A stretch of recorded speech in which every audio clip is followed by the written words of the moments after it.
The 16th of April, 1945. Off the coast of Okinawa, a lone destroyer prepared to face the storm. The USS Laffey DD 724 was no stranger to war, but nothing could prepare her crew for what was coming. In the span of just 80 minutes, she would endure one of the most ferocious kamikaze attacks of World War II, wave after wave of planes diving straight into fire and steel. Bombs exploded, engines roared, and men fought desperately to keep their ship alive. Yet, against all odds, the Laffey refused to sink.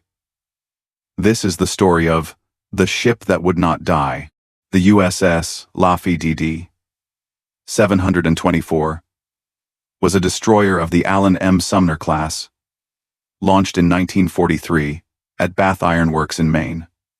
From the very beginning, she was built for war, at just over 2,200 tons, armed with 5-inch guns, 40 millimeters, and 20 millimeters anti-aircraft batteries, torpedoes, and depth charges.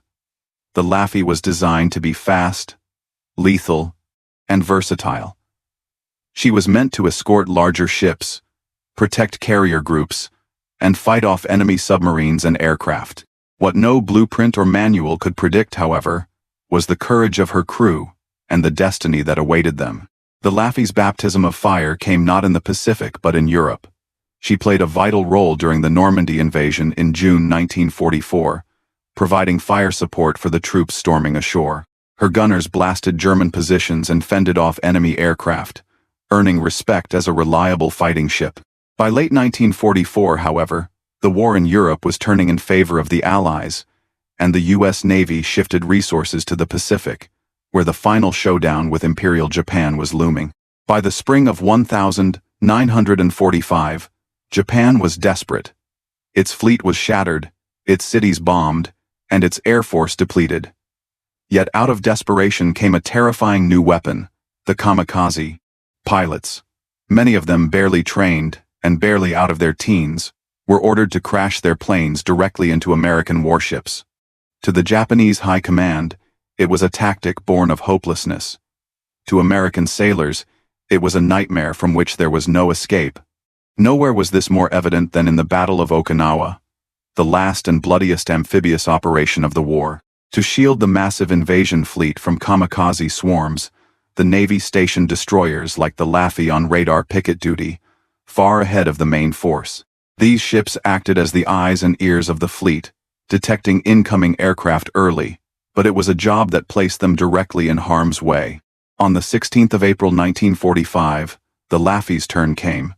Positioned roughly 30 miles off Okinawa, she found herself in the crosshairs of Japan's fury. Dozens of enemy planes were preparing to descend upon her. The crew could not know it yet, but in the next 80 minutes, their ship would face an ordeal so savage that it would etch its name forever into naval history. At 8:30 a.m. on the 16th of April 1945, the calm seas around Okinawa erupted into chaos. The USS Laffey's radar operators were the first to spot the incoming blips, dozens of enemy aircraft closing fast. Within seconds, the alarm klaxons wailed across the destroyer. Men sprinted to their battle stations, guns swung into position, and the crew braced themselves for what they knew would be a brutal fight. The first wave came screaming out of the clouds. Japanese planes, Zeros, Vals, and Oscars, hurtled toward the Laffey with a single purpose: to die, and to take the ship down with them. The destroyer's 5-inch guns roared to life, spitting fire into the sky. Tracers from the 40 mm Bofors stitched across the blue, and the smaller 20 mm cannons hammered away. The air was instantly filled with smoke, fire, and the thunder of exploding shells. One plane was torn apart in midair, disintegrating into a fiery ball before it could reach the ship. But for every kamikaze destroyed, another seemed to appear. A second aircraft dove low, releasing a bomb that struck near the stern, detonating with a thunderous blast that shook the vessel from bow to stern. Flames erupted on deck, swallowing men and machinery alike. Yet the crew refused to flinch. Firefighting teams rushed in, dragging hoses through smoke and shrapnel, even as more planes closed in. The third attacker came in fast and low, engines screaming. Despite a storm of gunfire, it plowed directly into the Laffey's after-gun mount, smashing steel and flesh in a single instant. The explosion was deafening, a blinding flash that killed and wounded dozens. Blood mixed with seawater as the crew scrambled to rescue the wounded. The men could feel the deck trembling beneath their feet, the ship groaning like a wounded beast, but she still fought back. Even amid this hellish barrage, discipline held. Gunners fired until their barrels glowed red. Shell casings clattered across the decks. Communications teams shouted damage reports. And above it all, the voice of Commander Frederick Beckton cut through the chaos. "We're staying in the fight, keep firing." The opening minutes of the attack were already a nightmare beyond imagination, but the worst was still to come. The Laffey had survived the first blows, yet more waves of kamikazes circled overhead, lining up for their deadly dives. For the next hour, the destroyer would endure punishment no warship was ever meant to face. The opening attacks had already ripped the USS Laffey open, leaving her decks burning and her crew shaken. But what followed was unlike anything the Pacific had yet witnessed. For the next hour and 20 minutes, this small destroyer, barely 376 feet long, would become the center of a storm of fire, steel, and suicide.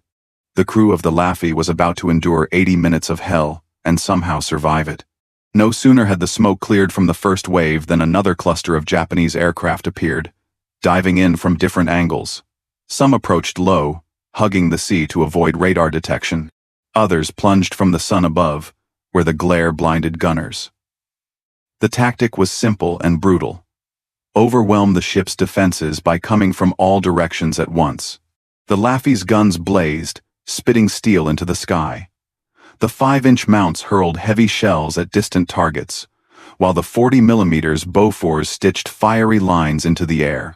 Shell casings piled knee-deep around the gunners. The ship rocked violently with each recoil, and the stench of cordite mixed with smoke and burning oil. One kamikaze burst apart under direct fire, its flaming wreckage splashing harmlessly into the sea. Another, however, slipped through. It dove almost vertically, engines screaming, and slammed into the aft deckhouse. The explosion tore through the structure, sending shards of steel and human flesh flying. Fire erupted instantly, spreading across the deck like a living thing. Damage control crews rushed forward, dragging hoses, extinguishers, and stretchers. Men with burned faces and bloodied hands kept fighting, stamping out flames while their shipmates fired above their heads. As the crew struggled against the fires, a Japanese Val bomber swooped in. Despite the storm of tracers, it released its payload, a 500-pound bomb that struck the Laffey near the stern. The explosion ripped open the deck, blowing men into the air and buckling steel plating. The blast hurled several sailors overboard. Some thrashed in the water, clinging to floating debris, while others disappeared beneath the waves. Those still aboard barely had time to react before another aircraft came in from starboard, diving low. It released its bomb just before impact. The weapon penetrated through the deck, but miraculously failed to detonate. The ship lived another minute because of sheer luck. Commander Frederick Beckton, standing on the bridge, refused to yield. Over the intercom, he barked, "Stay at your stations, keep firing. We're not going down." His words carried like steel through the smoke. Men who moments before had watched their friends incinerated or cut apart by shrapnel gritted their teeth, slammed fresh magazines into their guns, and kept shooting. At least 6 Japanese aircraft now focused solely on the destroyer. The Laffey was the target of a suicide pack. To the kamikaze pilots, sinking a single ship was an honorable death. For the crew, survival meant destroying each attacker before it could close the final 100 yards. The gunners did their part. One 40mm crew shredded a Zero into confetti, its flaming body skipping across the water like a stone. Another kamikaze disintegrated under a burst of 20mm fire, its bomb detonating prematurely in a fireball that rocked the ship but caused no direct hit. Cheers erupted. But they were short-lived. Two more planes slammed home. One clipped the mast before crashing into the superstructure, sending an orange blossom of fire upward. The other struck the deck forward of the aft gun mounts, detonating with such force that sailors were blown off their feet. Bodies were mangled beyond recognition. Blood pooled in scuppers where seawater should have drained. Yet somehow, the Laffey refused to roll over. Her engines still turned, her pumps still pushed water, and her guns still roared. The Japanese pilots showed no hesitation. One after another, they dove through the American gunfire, determined to sacrifice themselves. At least 22 planes attacked in waves, with more circling, waiting for their chance. By now, the Laffey's decks were an inferno. Flames licked up the stacks and consumed life rafts.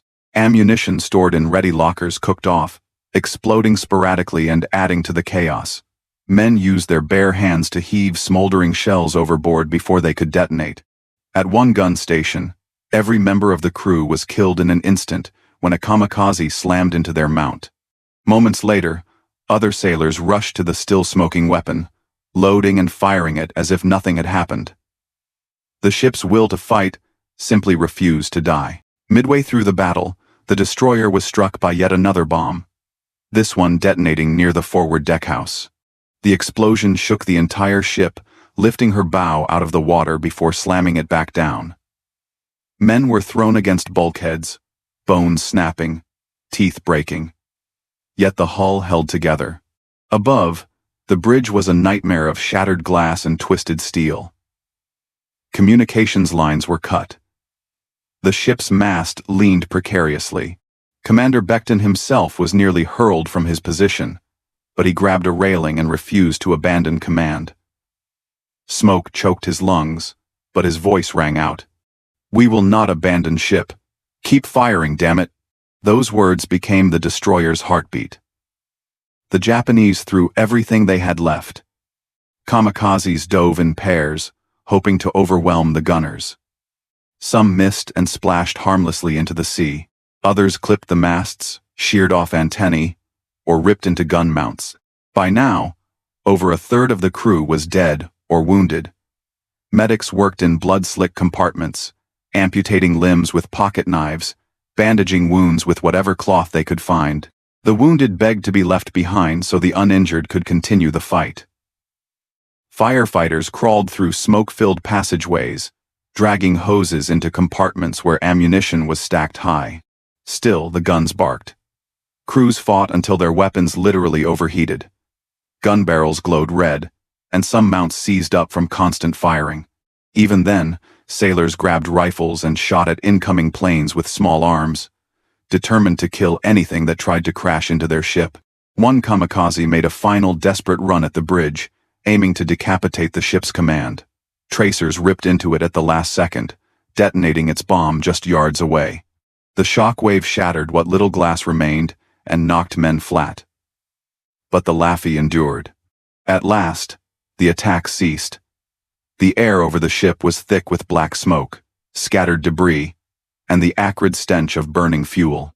Flaming wreckage floated on the waves all around, marking where Japanese pilots had met their fate.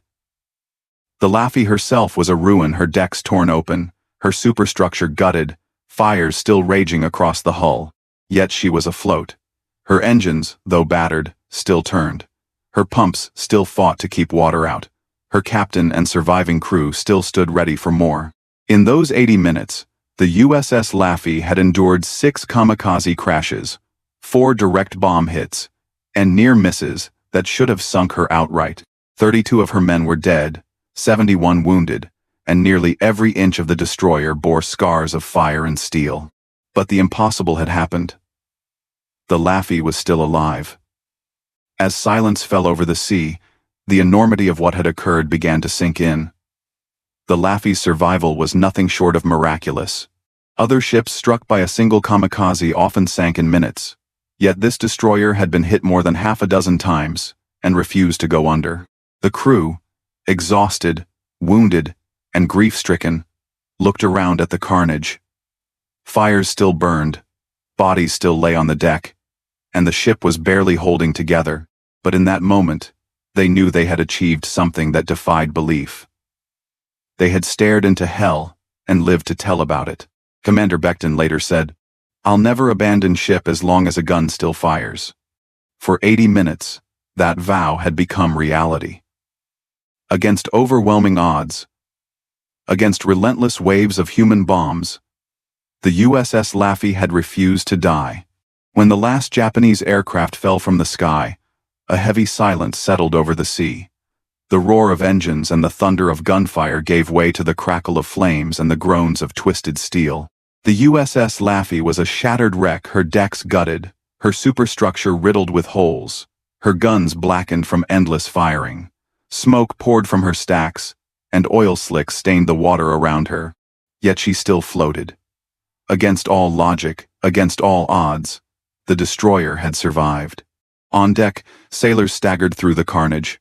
Fires still raged, and the wounded cried out for help. Medics worked tirelessly, their hands stained with blood as they bandaged wounds and dragged survivors to safety.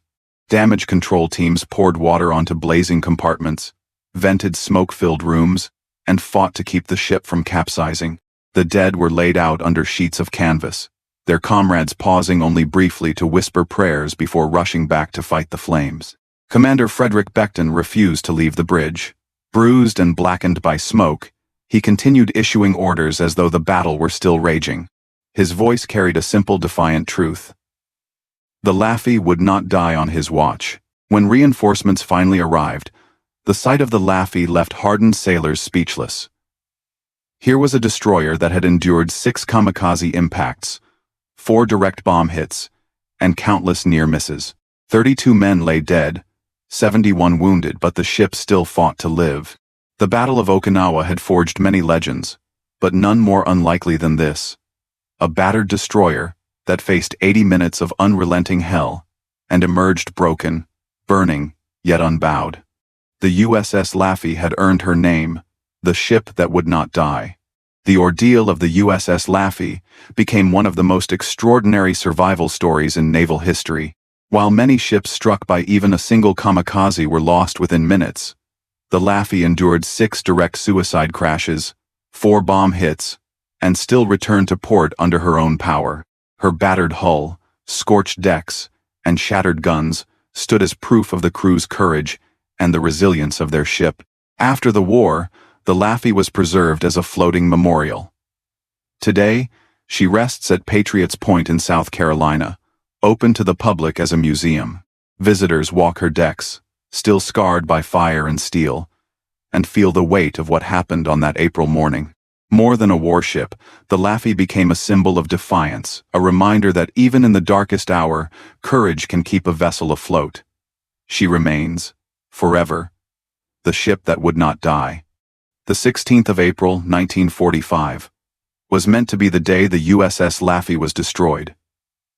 Instead, it became the day she was immortalized. In 80 minutes of relentless fire and death, her crew proved that courage could outlast chaos, and steel could endure even when torn apart. The Laffey was more than a destroyer. She was a testament to willpower, sacrifice, and the refusal to surrender. Long after the guns fell silent, her story continues to echo across generations.